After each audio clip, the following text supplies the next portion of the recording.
everyone, I'm Michelle and welcome back to my channel. I'm sorry I missed last week's book discussion. I read the chapter and I was ready to talk about it and I thought I did and I just realized I didn't. So we're going to continue on even though I'm a little bit late. Sorry about that. But I read chapter 10 and it is The Tale of Three.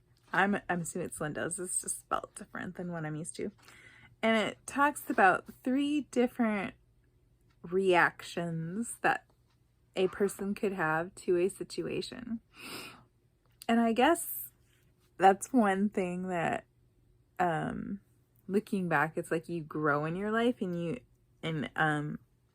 things are different when you're older and wiser or whatever you want to call it. But I think that it's a good way to remind yourself how you react and how it affects others, and looking back, like what would you do change? And I think I've probably been all of them at one point in my life. And I think that the last one is probably the best one, but I probably will never be that particular one, or at least not for very long. I'm probably stuck about the middle. I don't think I'm the first one anymore, though I have been that one before. But the third one, it was just nice to see. It was a little bit of each. I don't know if I could ever be an extremely positive person, unless God decides to change my personality to that. And I'd say the most of that reason is just because I don't believe that I was necessarily raised to be a positive, bouncy, happy person. So personality wise, I just don't think that's how God wired me. And I know I've been at times in my life where I did my best to be positive and encouraging, probably more to myself than anything else, because things were so bad it stank. The only other way to go is up. Maybe you've had different experience, but for me it's like sometimes when it's so bad, the only way you can look is up. So I think I tend to be a little bit more positive when I struggle the most, and I don't know why. It's just how God wired me, I guess. But I did appreciate the one in the middle, which is like, I kind of feel that's how I am, because I can go back and forth. I can be positive sometimes, but there are some things that just downright stink, and I'm not positive about them, and I don't care how you color them.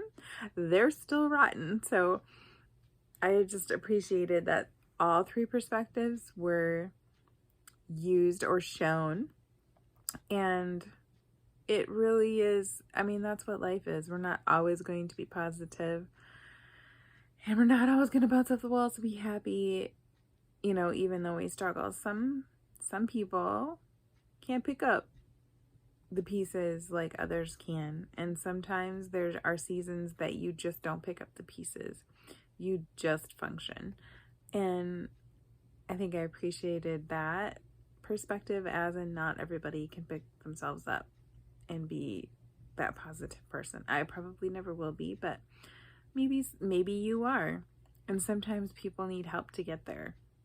I sincerely don't believe that when you've had rotten things happen to you, and we all have had that, or you've had someone close to you pass away, that you don't just get over it. It's like, it's a part of you. It's who you are personality wise. It changes you. It changes your perspective. When you lose someone, you don't see things through the same eyes anymore. I feel like you've had the rose-colored glasses ripped off.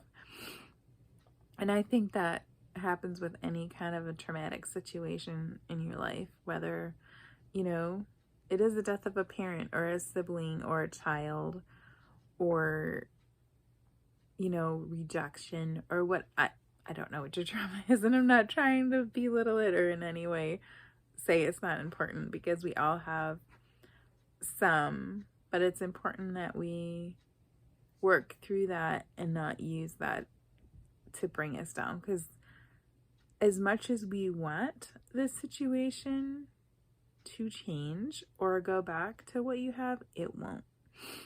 No amount of I'm sorry or it's just not how it is. We need to just accept what we have. And sometimes that means, you know, being positive even when you're not. Or at least that's how it was for me. And that really helped because I knew that negativity would just make it worse. Positivity, it could only go up. It's like when you're flat on your back, you're just not, I mean, up is the only direction. So anyway, I really enjoyed this chapter. I'm not sure it's my favorite chapter, but it's pretty close up there to one of my favorites. So if you haven't read chapter 10 of I'm That Girl, I would go read it. And if you've read it already, go read it again, because I really enjoyed it and I think you will too. So anyway, thanks for taking along and I'll see you later.